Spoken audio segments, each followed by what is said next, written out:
देखो, राजस्थान एपीओ के लिए अपना जो बीएनएस है उसमें सेक्शन 1 और 2 ये सिलेबस में दिया गया है।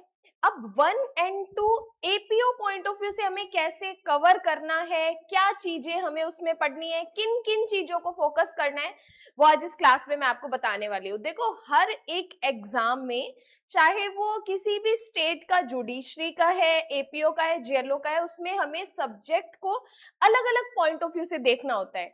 सेक्शन के टाइटल तो सभी में हमें इक्वली तरीके से याद करने होते हैं, बट जो अंदर लिखी हुई बातें होती है उनको हमें अलग अलग तरीके से पढ़ना होता है। जैसे एपीओ में, अभी राजस्थान एपीओ की बात कर रही हूँ, एपीओ में हमें सेक्शन की पूरी लाइन दे देते हैं और बीच में कुछ ब्लैंक छोड़ देंगे और हमें उस सेक्शन की लाइन को कंप्लीट करना होता है। अब ये जो फिल इन द ब्लैंक्स वाली बात मैं आपको बता रही हूँ, ये किसी भी सेक्शन को उठा के, जो भी सेक्शन हमारे सिलेबस में दिया हुआ है उसमें से किसी में से भी उठा के हमसे पूछा जा सकता है। इसलिए जहां सिलेबस कम है वहां पर हमसे डीप में क्वेश्चन पूछे जाने के चांसेस हैं। तो हमें कैसे कवर करना है, कैसे सेक्शन 1 पढ़ना है, कैसे सेक्शन 2 पढ़ना है, वो मैं आज आपको इस क्लास में बताने वाली हूँ। तो मैं माधुरी वेलकम करती हूँ आपका एमडी लॉ क्लासेस में। आज का ये जो लेक्चर है वो आपके लिए बहुत इंपॉर्टेंट रहने वाला है। आज के लेक्चर के बाद आपका सेक्शन 1 कंप्लीट हो जाएगा, इसके बाद हम डिस्कस करेंगे सेक्शन नंबर 2। देखो, सबसे पहले आपको जब भी किसी सेक्शन को आप रीड कर रहे हो, लर्न कर रहे हो, तब उसमें सबसे पहले आप ध्यान रखो कि इसके अंदर कितने सबसेक्शंस दिए हुए हैं। अगर एक ही पैराग्राफ में सेक्शन है तो बात ही खत्म हो गई, बट किसी सेक्शन को अगर आप पढ़ रहे हो उसके अंदर कितने सबसेक्शन दिए हुए हैं वो आपको जरूर ध्यान रखना है। जैसे सेक्शन 1 के अंदर टोटल हमें 6 सबसेक्शन दिए हुए हैं। टोटल हमें 6 सबसेक्शन दिए हुए हैं। ये 6 की 6 सबसेक्शन, जिस किसी में भी इलस्ट्रेशन है, जिस किसी में भी एक्सप्लेनेशन है, वो आपको पता होना चाहिए। जैसे कि सबसेक्शन 5 की बात करूं तो उसमें एक स्पष्टीकरण है अपराध का, उसमें एक इलस्ट्रेशन दिया हुआ है, तो ये चीजें हमें स्किप नहीं करनी है। अब देखो, सबसे पहले सबसेक्शन 1 कहता है, संक्षिप्त नाम क्या है, तो बीएनएस है, 2023 है, भारतीय न्याय संहिता 2023 है। सबसेक्शन 2 को प्रवर्तित तिथि, कब ये कम इनटू फोर्स आया, देखो प्रवर्तन की तिथि या कम इनटू फोर्स, ये वाली डेट हर एक एक्ट में, जो भी एपीओ के एग्जाम में है, उसकी सिग्नेचर डेट, उसकी कमेंसमेंट डेट आपको याद करनी ही करनी है, उसको आपको छोड़ना नहीं है, यहां से क्वेश्चन आएंगे। अब देखो, सबसेक्शन 2 कह रहे हैं कब प्रवर्त होगा, तो जब केंद्र सरकार राजपत्र में अधिसूचना द्वारा निर्दिष्ट करे। अब केंद्र सरकार ने कब निर्दिष्ट किया, तो 1 जुलाई 2024, 1 जुलाई 2024 को इन्होंने, केंद्र सरकार ने अधिसूचना द्वारा निर्दिष्ट किया कि आज से आईपीसी की जगह, इंडियन पीनल कोड की जगह भारतीय न्याय संहिता एग्जिस्ट रहेगी। तो सबसेक्शन 1 संक्षिप्त नाम, सबसेक्शन 2 कम इनटू फोर्स, 1 जुलाई 2024। अब आओ सबसेक्शन 3। सबसेक्शन 3 की आप हेडिंग याद रख सकते हो, कार्य या लोप। देखो, कार्य का मतलब ऐसा कोई एक्ट करना जिसे इस बीएनएस ने पनिशेबल बताया है। लाइक अगर हम चोरी करते हैं तो बीएनएस हमें पनिश करेगी, अगर हम स्नैचिंग करते हैं तो बीएनएस हमें पनिश करेगी।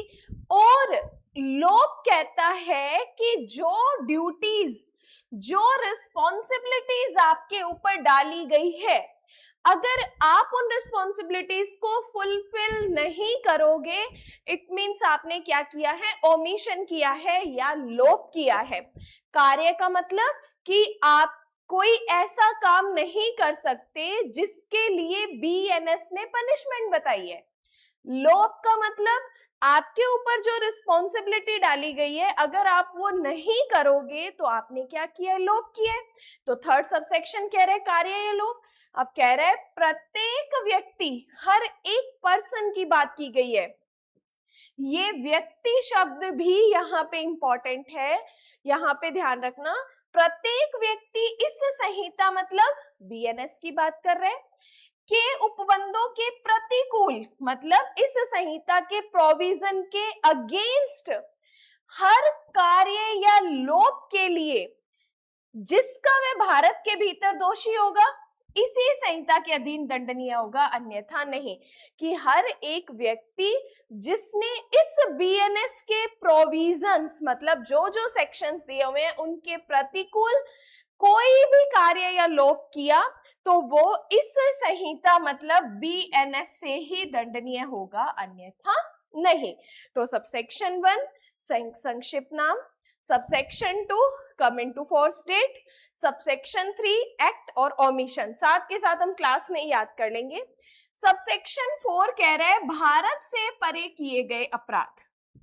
अब इस सबसेक्शन का क्या मतलब है कि अगर ऐसा कोई व्यक्ति जो भारत का नागरिक है, भारत के लॉज से गवर्न हो रहा है, अगर वो भारत से बाहर जाके कोई भी अपराध करेगा और इंडिया में आएगा तो उसको पनिशमेंट मिलेगी ही मिलेगी। अब भारत से परे किए गए किसी अपराध के लिए जो कोई व्यक्ति भारत में प्रवर्त विधि द्वारा विचारण के लिए दायी है, भारत से बाहर जाके अपराध कर रहा है, लेकिन वो उसके ऊपर लायबिलिटी क्या है कि उसके ऊपर इंडिया के लॉज ट्रायल के लिए लग सकते हैं। अगर भारत से परे किसी कार्य के लिए इस संहिता के उपबंधों के अनुसार ऐसा बरता जाएगा, मानो वह कार्य भारत में किया गया है, अगर आप इंडिया के सिटीजन होकर और आप क्या करते हो, आउट ऑफ इंडिया जाके ऑफेंस करते हो, मर्डर करते हो और वापस आ जाते हो, तो अब आपके ऊपर इंडिया का लॉ अप्लाई होगा। क्यों? क्योंकि आप एक भारत के नागरिक हो, आपके ऊपर इंडिया के लॉज अप्लाई होते हैं। तो सबसेक्शन 1 संक्षिप्त नाम आ गया, सबसेक्शन 2 कम इनटू फोर्स आ गया, सबसेक्शन 3 कार्य और लोप आ गया, सबसेक्शन 4 भारत से परे किए गए अपराध आ गए। अब ये जो लाइनिंग दे रखी है ना, इन लाइनिंग में से कहीं से भी ब्लैंक का question, fill in the blank का क्वेश्चन पूछा जा सकता है, इसलिए एक एक लाइन आपको याद रखनी पड़ेगी। अब आओ सबसेक्शन 5। सबसेक्शन 5 कह रहा है इस संहिता के उपबंध का मतलब प्रोविजन, कोई भी सेक्शन, इस संहिता के उपबंध किस किस अपराध को लागू होंगे। ये जो बीएनएस के प्रोविजन है किन किन पर लागू होंगे, 3 बातें ध्यान रखना कि भारत से बाहर और परे किसी स्थान में भारत के नागरिक द्वारा, अगर भारत के किसी नागरिक द्वारा भारत के बाहर या परे कोई भी अपराध किया जाता है तो उस पर बीएनएस लगेगी। सेकंड कह रहा है भारत में रजिस्टर्ड पोत या विमान पर, चाहे वो किसी भी व्यक्ति द्वारा हो, भारत में रजिस्टर्ड है तो वो कहीं भी चला जाए उसके ऊपर बीएनएस लगेगी। थर्ड कह रहा है भारत में अवस्थित कंप्यूटर संसाधन को लक्ष्य बनाकर भारत से बाहर और परे स्थान में किसी भी व्यक्ति पर इस संहिता के उपबंध एप्लीकेबल होंगे। तो इस संहिता के उपबंध कहाँ कहाँ लागू होंगे? भारत के नागरिक द्वारा किस किए गए अपराध पर, भारत के रजिस्टर्ड पोत या विमान पर, और थर्ड कंप्यूटर संसाधन पर।